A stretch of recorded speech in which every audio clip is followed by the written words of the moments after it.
Hello, everybody, and welcome to Friday Apocryphal Podcast, your one-stop shop for everything Friday Apocryphal and podcast. And boy, do we have a show for you today. Today we are covering the Apocalypse of Adam, chapters 5 through 8. Yes, we are. Happy April Fools! Happy April Fool's Day. Thank you. Thank you. Everybody. I hate you. We're going to start. I hate the character that did this in your campaign, and I hate you doing this now. I'm pretty sure everybody hates us. Trust me, it'll be fine because the people who watch it later will be able to watch it 2 times speed. Wow, amazing. Oh, yeah, that's what they're going to do. Just for that part. They're going to have to. Yeah. Yikes. Yeah, so today we're covering the Illuminator. The Illuminator. Yeah, so last time we covered this, Adam had just told Seth, right, that him and his mom that Adam and Eve were together, like physically together as one being. He gave Seth the talk. He did, yeah, and the talk also included the fact that there's basically this jealous god, this very evil god who just wants to tear them all apart and doesn't want people to have more power than he does because initially they did. And then he got a vision of the flood, and now we're advancing with that vision where there's the children of Ham and Japheth and everything. Also, we know that the Canaanites were the good guys. So, very important. Yeah, these are things you need to know. Yes. If you want to understand the Bible. Well, if you want to have gnosis of the Bible. Yeah. If you want to have that true knowledge, if you want to really be in on it, you got to read the Apocalypse of Adam. So you're welcome. I'm going to read 2 chapters and then I'll give you chapter 7 because it's a little longer. Yeah. And then I'll read chapter 8. All right. Okay, so let me hop into this chapter 5. So, chapter 5 is called The Fire. The Fire? Yep. All right. We didn't start it. You're right, we didn't. And they will approach Sakla, their god. Now, Sakla, the title God the Almighty, like God who created us, clearly designates the inferior creator or demiurge. It's a frequent epithet of God in the Septuagint. Yeah, that asshole. Yeah. This fucking Sakla guy. They will go into the powers, making accusations against the great men who dwell. Actually, no, that was for the previous chapter. April Fools. Sakla, or Saklas, probably from an Aramaic word for, and this is thematic, guess? I don't know. Fool! Fool! I was going to say fool. Really? Yes. Yeah. Nice. It's a common derisive name for the lower god in Gnostic sources, e.g. the Gospel of the Egyptians. All right, great. So that is very much on theme, and that god's a fool. Yeah. Fool! Gotcha. What a foolish Good God. Fool. What an April Sakla. They will say to Sakla, what is the power of these men who have stood in your presence, the ones who were taken from the seed of Ham and Japheth to become 400,000 men? The omission of 1,000 in the manuscript is undoubtedly a scribal error. Yeah, because that would be not very many people that would come from that line then. Yeah, it'd be 400 men. Yeah. Wow. I'm so scared. He fucked. Yep. They have been received into another aeon, the one from which they came forth, and they have overturned all the glory of your power and the dominion of your hand. For the seed of Noah from his son has done all your will, together with all the powers in the aeons over which your might rules, while both those men and the ones who are sojourners in their glory have not done what you wish. Instead, they have turned aside your entire multitude.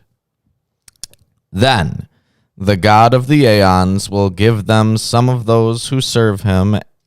One line missing. Of course, yeah. Yep. Are we ever going to find out what they're going to be given? I don't know. Damn. But I'm guessing that it's land, because the next thing says they will come to that land, 75. Yeah, makes sense. Land would make sense there. Where dwell the great men who have not been defiled, nor will he be defiled by any desire. For it is not from a defiled hand that their soul has come, but it came from a great commandment of an eternal angel. Then they will cast fire and sulfur and asphalt upon those men, and the fire and mist will come over those aeons, and the eyes of the powers of the luminaries will be darkened, so that the aeons may not see by them in those days. So the biblical model for the apocalyptic destruction by fire is the story of Sodom and Gomorrah. The scheme of destruction first by flood, then by fire is well known in Jewish and Christian apocalyptic sources. In Antiquities of the Jews, Josephus portrays Adam as having predicted these events to Seth. Oh, interesting. Yes. And the luminaries... The luminaries, or lights, are the sun and the moon. The darkening of them is a common apocalyptic theme. And the great clouds of light will come down, and other clouds of light will descend on them from the great aeons. Clouds of light, or bright clouds, are common means of ascent to the heavens in the pseudepigrapha, as well as in Gnostic literature. The great aeons of Brasax and Sablo and Gamaliel will come down to take those men out of the fire and the wrath and bring them above the aeons and the rulers of the powers and take them away. Well, we've heard some of those names before. Yeah, in various combinations, these three names occur frequently in the Gnostic literature from Nag Hammadi and elsewhere, usually designating angelic beings in a gracious or protective role, e.g. in the Gospel of the Egyptians, which I guess we'll have to get to eventually. I guess we will. Yeah.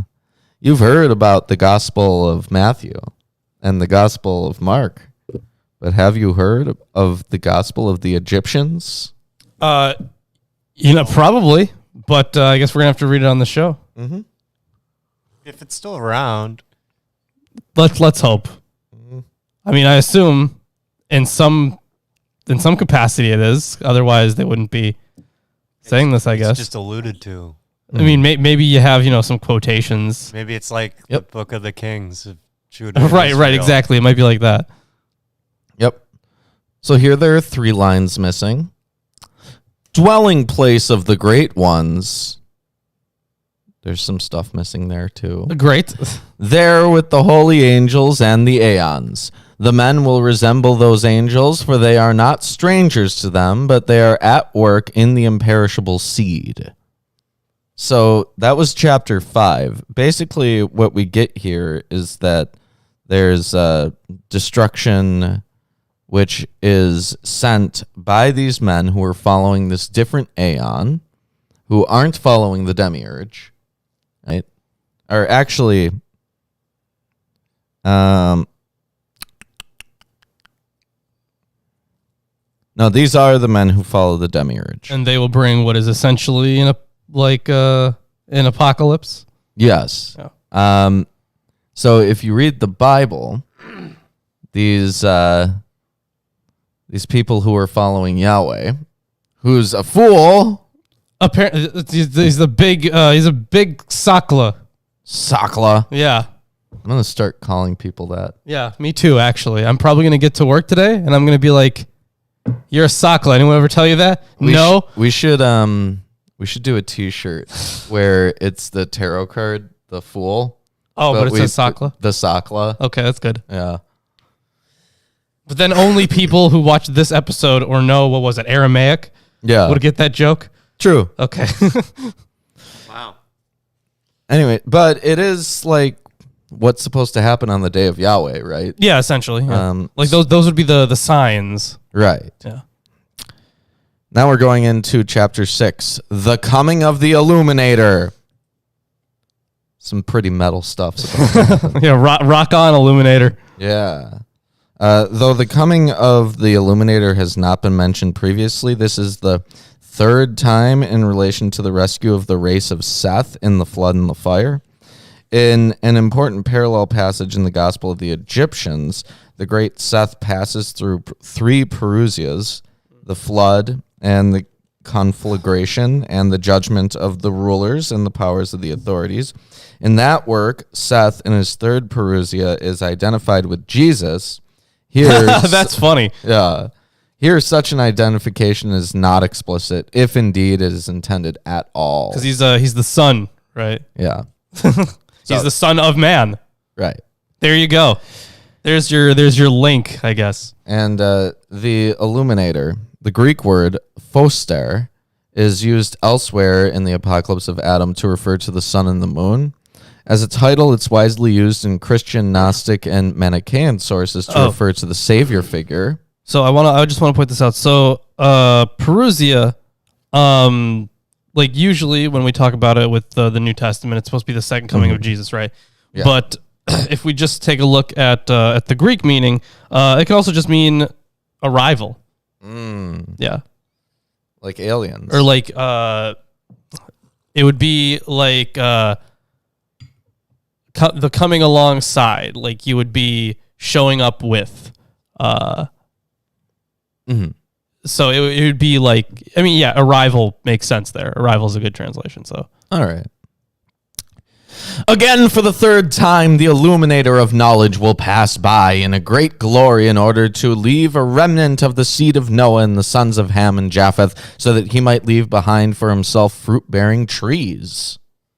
The metaphor for fruit-bearing trees for people is found in the New Testament, but is already traditional. So, fruit-bearing trees.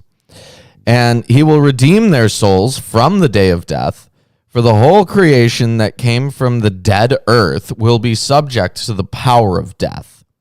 But those who reflect upon the knowledge of the eternal God in their hearts will not perish, for they have not received spirit from this kingdom alone, but from an eternal angel who they have received it. Here there are 4 lines missing. Great. Of Seth. And he will do signs and wonders in order to scorn the powers and their ruler. Well, that's interesting. Then the God of the powers will be disturbed, saying, "What is the power of the man who is loftier than we?" Then he will stir up a great wrath against that man, and the glory will withdraw and dwell in holy houses which it has chosen for itself. The powers will not see it with their eyes, nor will they see the Illuminator either. The theme of the ignorance or blindness of the demiurge and the powers in the presence of the heavenly Redeemer is a favorite Gnostic motif. And it kind of sounds very similar to the portrayal of the Shekinah. Kind of. Yeah. Well, here it's like there's this evil god, the demiurge, the Sakla, Yahweh, and like he's going to be all full of himself, and then all of a sudden he's going to get blindsided by the true power. Then they will punish the flesh of the man upon whom the Holy Spirit has come. So the scene of punishment of the Illuminator presupposes the kind of Docetism familiar in Gnostic accounts of the Passion of Jesus. So Docetism is the belief that Jesus wasn't like physical, because if Jesus was physical, that like flesh. The whole idea is that flesh corrupts, right? So you can't you can't have something divine touching or even incarnating in something physical, because it would be a corruption of the divine. So the idea for Docetism would be that the historical Jesus would have been like a phantom, an illusion.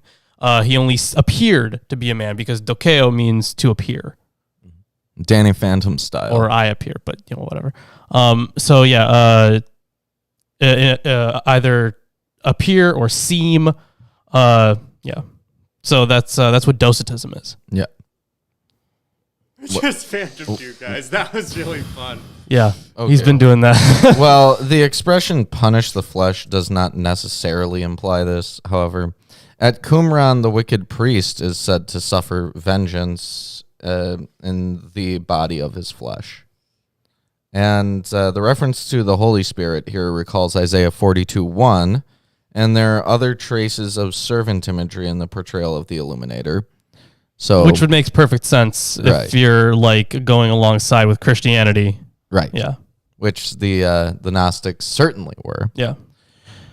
Then the angels and all the races of the powers will use the name in error, asking, where has it, the error, come from?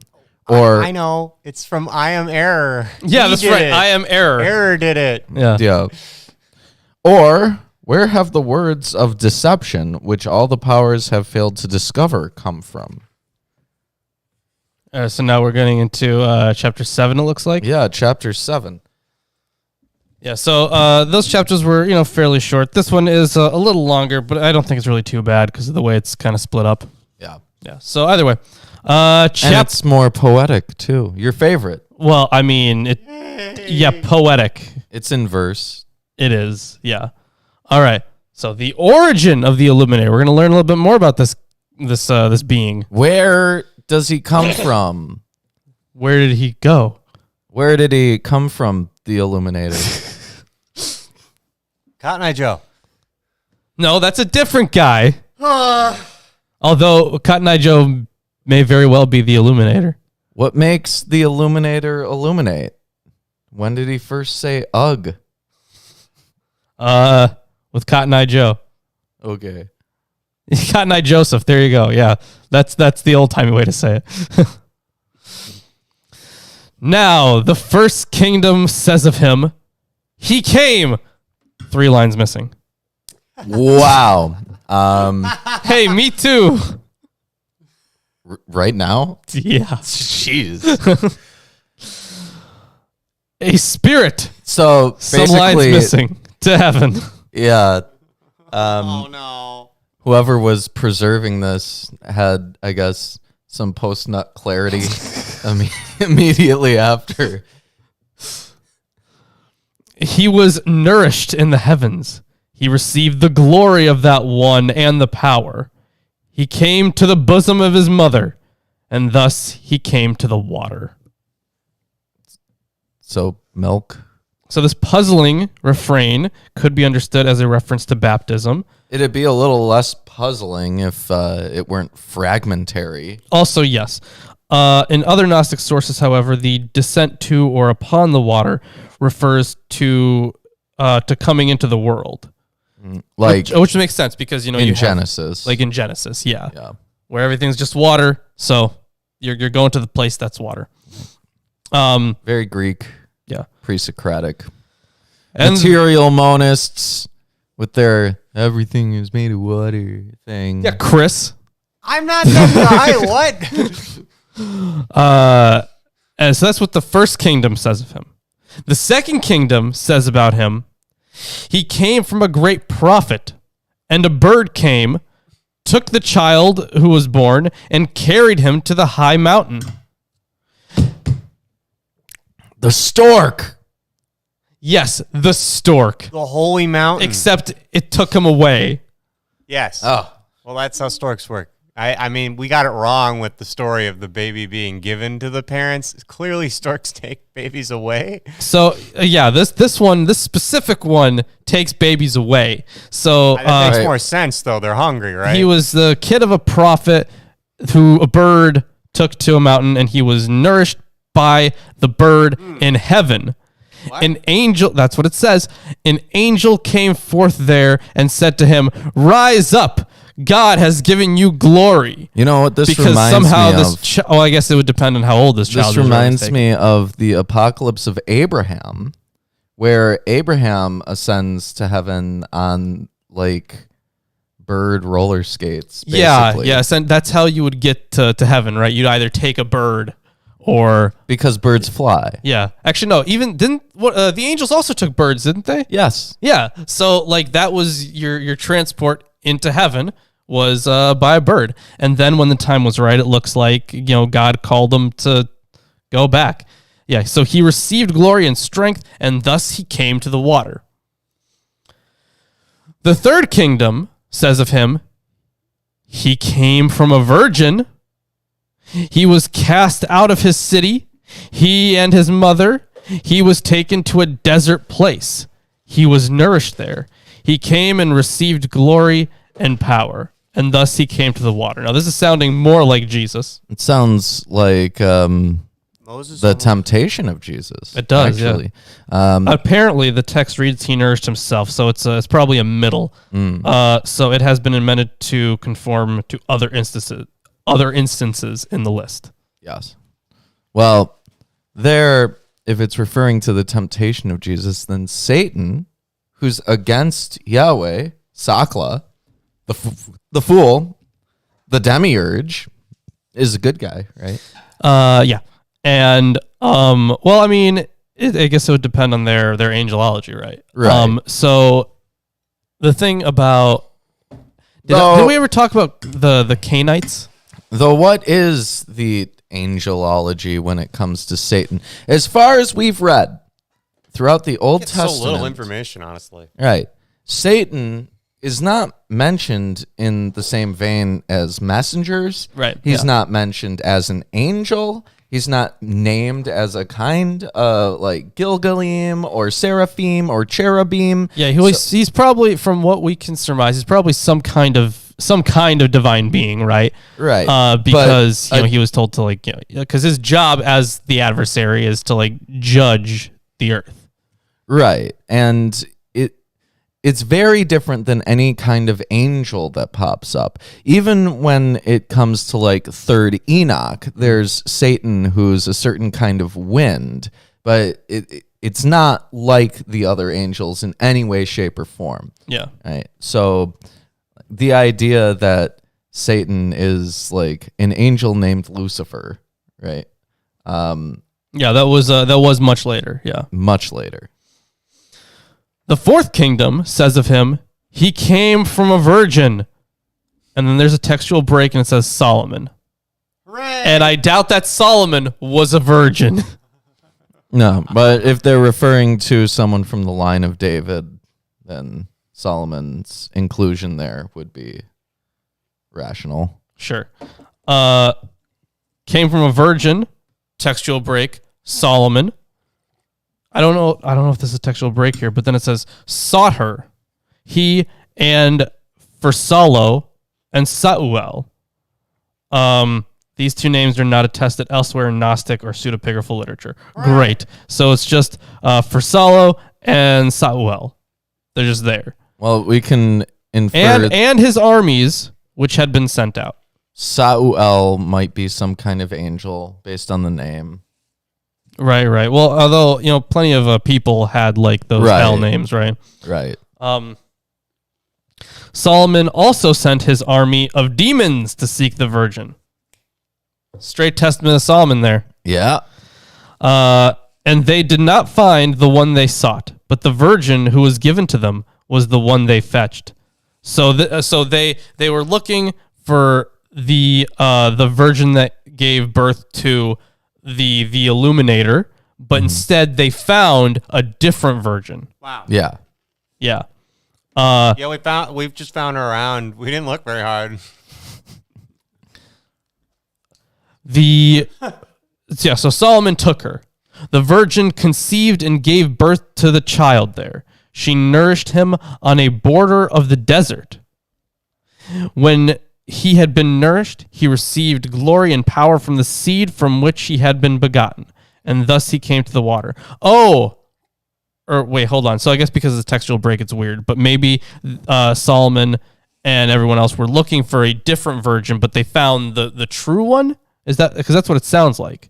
No, because okay, so it's the exact opposite. They're looking for the true virgin, but they find a different one, and then they just treat her like that, right? Because the previous lines talk about him being nourished in the desert. Yeah, but this one becomes the Illuminator.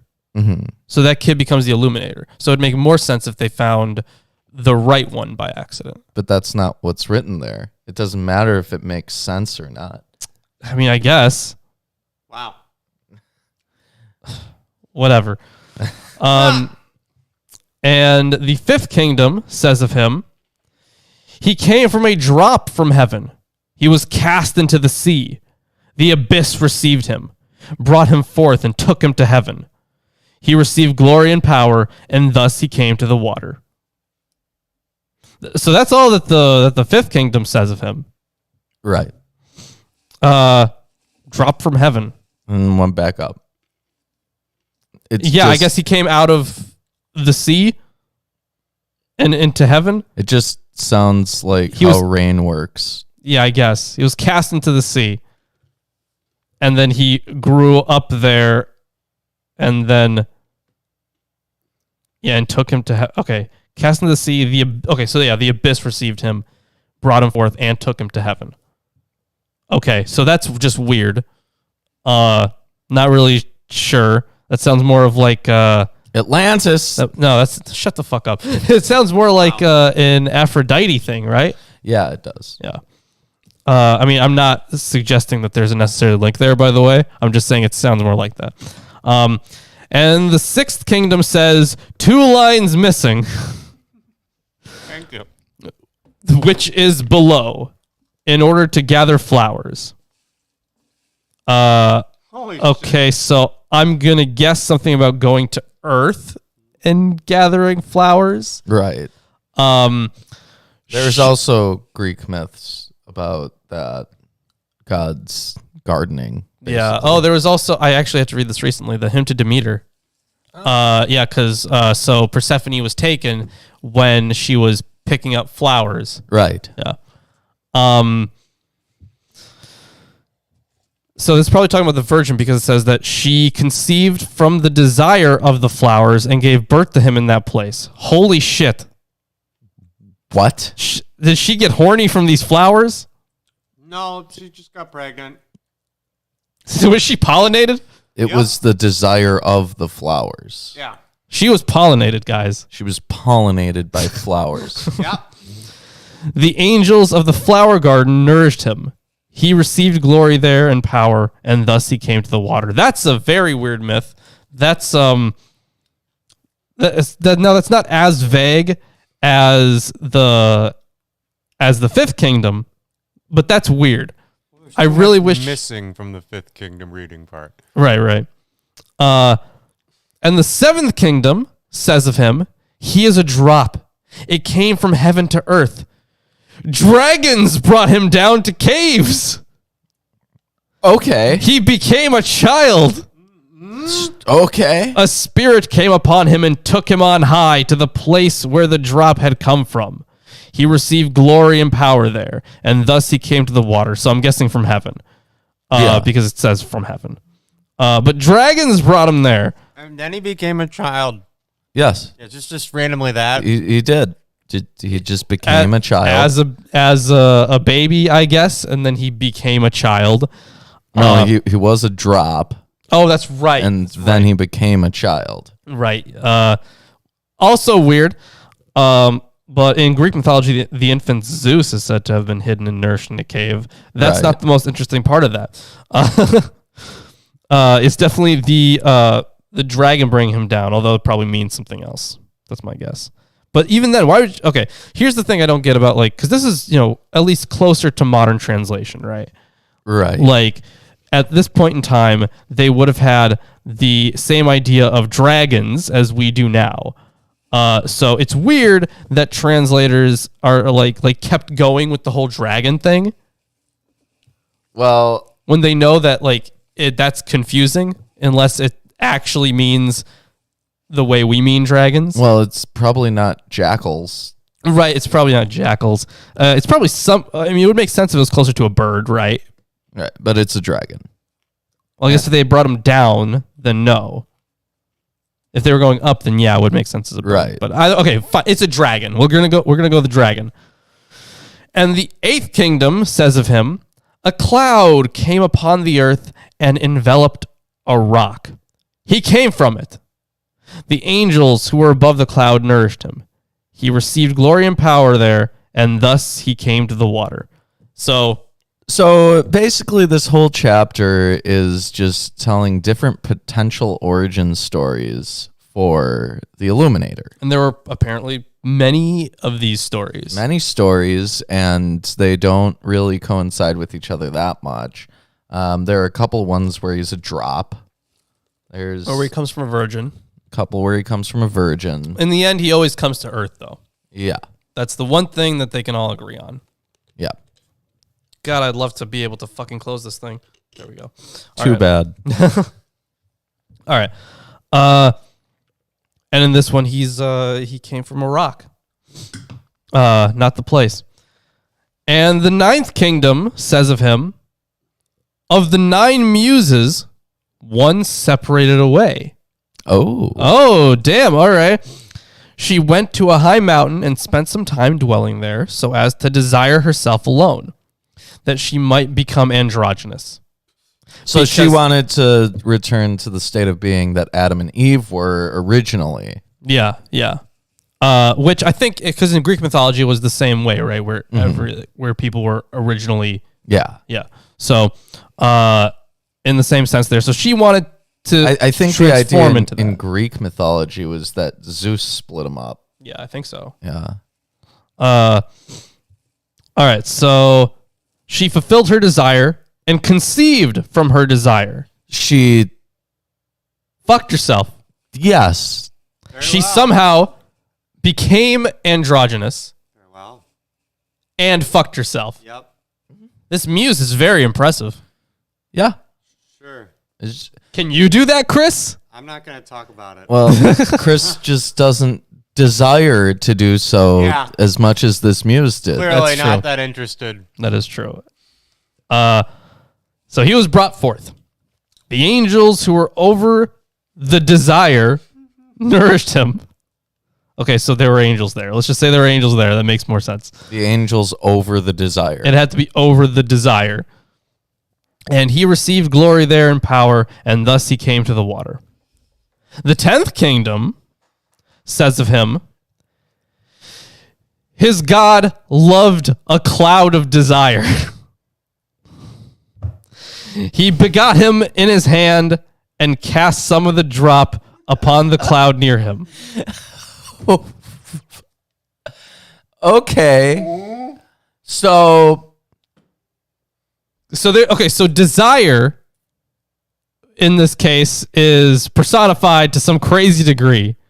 And levels of impregnation degree. it's a cloud and of then pure desire. and then God jerks it and he casts his. Yeah. That's exactly it. Okay. Beautiful. Well, pollinating happens in this, so whatever.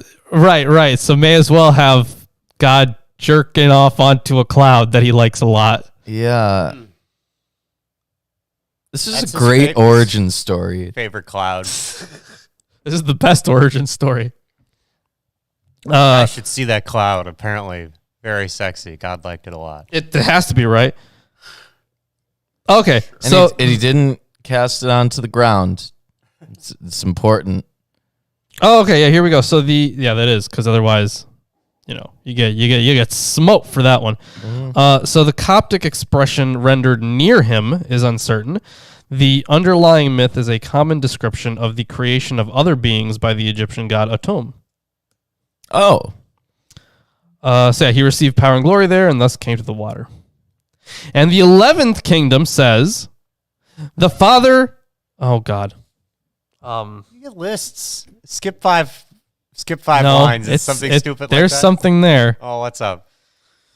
The Father desired his own daughter. Oh. She also conceived from her father. She put the child in a tomb out in the desert. This is a horrible story. What are you reading?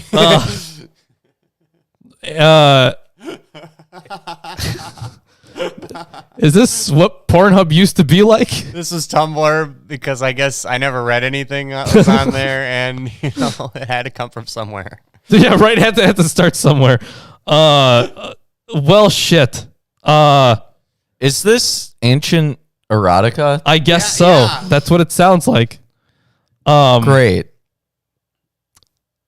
So yeah, I guess he fucked his daughter. Yes, DDLG. It's not in the Bible. This is apocryphal. Yeah, this is apocryphal. Yeah. Yeah. Also, yeah, so she had the kid and then put him in a tomb in the desert. Great.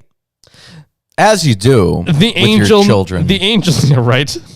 The angel nourished him there, and thus he came to the water. What an origin story. This has been a wonderful chapter. Just overall, the whole thing. It's been pretty great. The 12th kingdom says of him, he came from 2 luminaries. He was nourished there. He received glory and power, and thus he came to the water. That's so the luminaries refer to the sun and the moon. So yeah. So like the sun and the moon. He came from so exactly. And then he came from space. Yeah. He came from space, guys. Ancient aliens in your Gnostic literature. Confirmed. I don't know if that's news to anyone, honestly. All right. They've been weird. They've been weird the whole time, these Gnostics. They have been. Yeah, this chapter has been especially great. I think the purpose is to point out that there's all these different origin stories for them, and you shouldn't necessarily follow a specific one. I guess, yeah. And the 13th kingdom says of him, every birth of their ruler is a word, and this word received a mandate there. Like a mandate from heaven kind of thing. I'm going to check that. He received glory and power, and thus he came to the water, so that the desire of those powers might be fulfilled. Okay, so there is a good amount of commentary on specifically this section here. Okay, so when it says that every birth of their ruler is a word, so it says like, or logos. And the thing about logos is you can have this, you can have like the pre-existing being logos, right? Mm-hmm. And it can also mean like argument or saying, and it can also mean word, obviously. So an amount of, meanings are possible there. Yeah, and this word received a mandate there. So the Coptic word rendered mandate has multiple meanings. One might possibly translate received from there or was provided for there. But the idea is basically that there's something given to this word. Yeah. Yes, and then came to the water so that the desire of those powers might be fulfilled.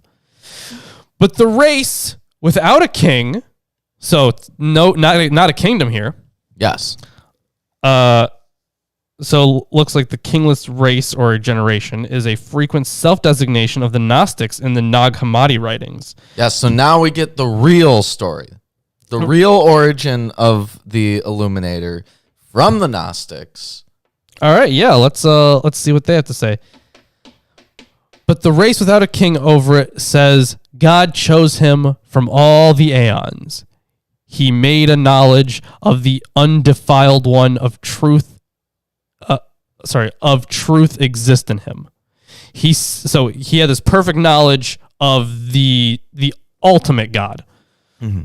He said, from an alien air out of a great aeon, the great Illuminator has come forth, and he had made the race of those men whom he chose for himself shine, so that they should shine upon the whole aeon. So, yeah, aliens, but beyond aliens. Basically, it's just that this guy was born. This guy was born, and he was chosen, and he was given this amazing knowledge. It's not like he was born under any special circumstances. He was just born. He was already there. Yep, the knowledge. And it is interesting that we had a whole bunch of crazy stuff this chapter. We had pollination. We had God throwing his seed into a cloud. That's true. And also the incest. So the drops with dragons. We had a lot. Yeah. But the truth is that it's just some dude. It's just some aeon. Yeah. But that is the end of chapter 7. What an exciting chapter that one was. Yeah. Wonderful. Absolutely wonderful. I hope you guys learned a lot from that one, because I sure did. I know you did. Okay. This is the final chapter. Great. Chapter 8. It's in 3 different sections. The first section is the victory. Then the seed will fight against the power, those who will receive his name upon the water, and of them all. The sentence is completely ambiguous and perhaps textually corrupt. The phrase, those who will receive, may refer either to the seed, the race of Seth, or the power, their opponents. Despite the anti-baptism sentiments of the following passage, the former seems preferable. The final phrase may refer to the name of Seth and of all Sethians. And a cloud of darkness will come upon them. Then the peoples will cry out with a loud voice, saying, blessed is the soul of those men, because they have known God with a knowledge of the truth. They will live for aeons of aeons, because they have not been corrupted in their desire with the angels, nor have they accomplished the works of the powers, but they have stood before him in a knowledge of God like light that has come out of fire and blood. Aeons of aeons is clearly forever and ever. Right? Makes sense there, right? Yeah. But we have done every deed of the powers senselessly. We have gloried in the transgression of all our works. We have cried out against God, 2 lines missing, is eternal, some stuff missing, our spirits, for now we know that our souls will surely die. Oh. Yeah, I needed context for that. Yeah, but somewhere in there, God was an asshole. Yeah, somewhere in there. Now we're in the second section, the voice. Then, not the TV show. Then a voice came to them. I forgot that was a show. Yeah. Then a voice came to them saying, Mikiu and Mikar and Menezinos. In Gnostic literature, these names are regularly associated with baptism or water. See the Gospel of the Egyptians. Their synactical function here is unclear, however. The voice may be addressing them directly or making a statement about them, or the mention of them may be an editorial remark or gloss identifying the voice. So, Mikio and Mikar and Nezinos. Yeah, since we haven't read Gnostic texts on this show, really, these are not names that we have heard before. Nope. Who are over the holy baptism and the living water. Why were you crying out against the living God with impious voices and tongues without law over them and souls full of blood and abominable deeds? You are full of works that are not of the truth, but your ways are full of gladness and joy. Having defiled the water of life, you have drawn it within the will of the powers to whom you have been given to serve them, and your thought does not resemble that of men whom you persecute, for they have not obeyed your desire, and their fruit does not wither, but they will be known to the great aeons, because the words they have kept of the God of the aeons were not set down in the book, nor were they written, but angelic beings will bring them, words which all the generations of men will not know, for they will be on a high mountain upon a rock of truth. For this reason they will be called the words of imperishability and truth, of those who know the eternal God in wisdom of knowledge and teaching of eternal angels, for he knows all things. Why? That was like, I know that what was the one voice is quotation, saying. but unnecessary. Yes, but there's a tradition connected with Adam and Seth concerning the revelations written on stone and brick to survive the flood and the conflagration. The Gospel of the Egyptians, it describes a book written by Seth and placed on a hidden mountain. So this high mountain, this rock of truth. No, see, that's an actual secret. Yes. And the revelation spoken by Adam ends logically here. Where to end the words of the voice is uncertain. Now, here is the conclusion. The ending of the Apocalypse of Adam. Yeah, we're already there. It's a pretty short read, this whole thing in general.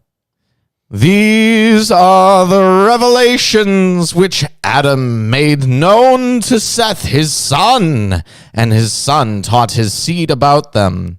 This is the secret knowledge of Adam, which he imparted to Seth, which is the holy baptism of those who know the eternal knowledge through the ones born of the world, and the imperishable illuminators, those who came from holy seed. Jesus, Mazareus, Jesedekeus, the living water. Now, Were those names of illuminators? Because it looks like there's more than one. Yeah, these are the illuminators. All right, so there's more than one illuminator. Yeah. The identification of knowledge with, or the substitution of it for baptism, is a known thing from Gnostic sources. The phrase "the living water" is reconstructed from a parallel passage involving the same names in the Gospel of the Egyptians. The role of these figures in the present context, however, is unclear. And that, ladies and gentlemen, well, more like lady and gentlemen, because of how many female viewers we have, that's the end of the Apocalypse of Adam. Yeah, so what are we reading next? What are we reading next? Well, before we get into that, final thoughts on the Apocalypse of Adam. You know what? It was pretty mediocre, honestly, up until that, what was that chapter? Chapter 7? That was nuts. That was absolutely nuts. Yeah. Now, there was some interesting stuff there. Because the amount of different ideas about the Illuminator, apparently, I really want to see the like other writings of sects that believed in the Illuminator that had one of those origin stories. Yeah. I really want to read that. Well, like whatever the incest one, that'd be pretty interesting. And yeah, the missing lines, yeah. Mm-hmm. Yeah, there's like tons of missing lines in all these things. It'd be great. Oh yeah, some of them, yeah, definitely. 3 missing here and there, and then just like entire stories missing for I think like what 5 was. Yeah, there was one where the virgin was essentially pollinated. Yep. Or she just got turned on so much by the flowers that Pregnant. she gave birth, like immediately. Oh. She got pregnant and gave birth Super immediately. pregnant. Like, yeah, must have been very uncomfortable. Yikes. Yeah, right. So it would. Now those are like porn stories. Yeah. Gross ones, but yeah. They are origin stories, so essentially yes. So do you want to do another apocalypse? Or, I mean, maybe? There's the apocalypse of Daniel, the apocalypse of Cedroc, and the apocalypse of Zephaniah. And once we've read those, we've read all the apocalypses. You said the first one was what? Apocalypse of Daniel. Have we not read that? Have we read the apocalypse of Daniel? Maybe. We might have. But I know we haven't read the apocalypse of Cedroc. No, we definitely have not. Well, let me see. Where is the apocalypse of Cedroc? So we could either do, more apocalypses, or we could do wisdom literature. More of that. Let's do another apocalypse. That's fair. We still have quite a bit of oh shit, we got a lot of wisdom literature. There's no way we're gonna read all this wisdom literature. Like there's no way. We can probably read a few of them, like Life of Adam and Eve, right? Like I've heard plenty about that. That would be an interesting read right after. Well, there's also different Baruchs. That is true. Look, the apocalypse of Cedroc is 16 chapters, and it's pretty short. It's like 5 pages in here. Okay, yeah, that is definitely pretty short. So it is, yeah. Like, why don't we do the apocalypse of Cedroc? Okay, yeah, we can do that. Take us a couple episodes. Okay. And then we could, I don't know, we'll probably hit up the Life of Adam and Eve too. I'm pretty sure that has like Satan in it, right? I'm pretty sure. No, there's multiple Life of Adam and Eves. One of them. Oh, this one's like super short. Like, I mean, like really short. Yeah. So that one we can read in an episode.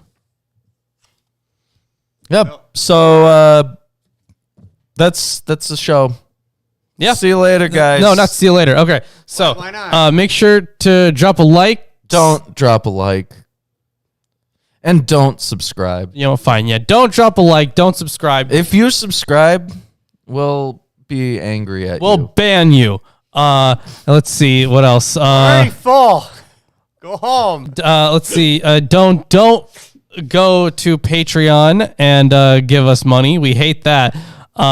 Don't buy one of our t-shirts. Yeah, buy that mug. Oh my God, you put. Yeah. Don't buy the mug. Don't get us things on our Amazon wish list. We don't wish you to. Yes, Satan's very Monka S. Also very Monk. Actually, this episode is very Monka TOS. Yeah. So let's see. What else? What else we got? Was that? Don't follow us on Facebook and Twitter. That'd be bad. Don't send diss tracks about Lawrence to MilwaukeeAtheist@gmail.com. Yeah, don't diss me. I hate that, guys. I hate being dissed in diss tracks. And don't you dare smash that bell Yeah. when you don't subscribe. Yeah, because if you don't smash that bell, you don't get those notifications. So don't smash the bell, idiot. All right. Wow. Whatever. Okay. So that's the show. I hope you guys had a good time. Hope you learned a lot about the Illuminator and how he came to be. Which Or maybe not. or maybe not. And how God is evil. That too. What a jerk. Anyways, on Sunday we got Luke. We're gonna be reading Luke. Well, will we? No. We should just skip Luke. Oh my God. Skip everything. We read all those genealogies. We did. This one We can just start skipping books now. we've already done the work. No. All right. I hope you guys enjoyed the show, and make sure to catch us on Sunday. No, don't. Don't Don't do it. We won't see you on Sunday. We won't. We'll see you